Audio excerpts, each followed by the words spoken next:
Mä arvesin, että jotain tässä on vialla, mutta mä en oikein tiedä miten mä reagoin. Oh no! Kohta kuolee Niko kanssa. Jos ei niinku tajua, et... Mut joo, toi on siis yksi niistä uusista vihollisista. Oh no! Oh no! Oh no! Oh no! Niko kuolee kans! Oh rip Niko! Mä vedän sitä vipusta! Mitä tässä tapahtuu?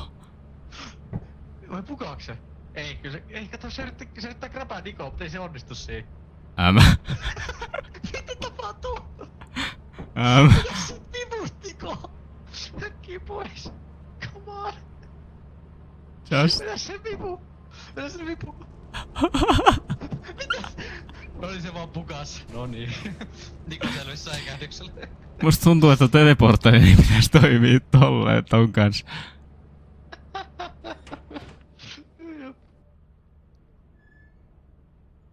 Ilmeisesti se ei ihan toimi niinku pitäis tolleen.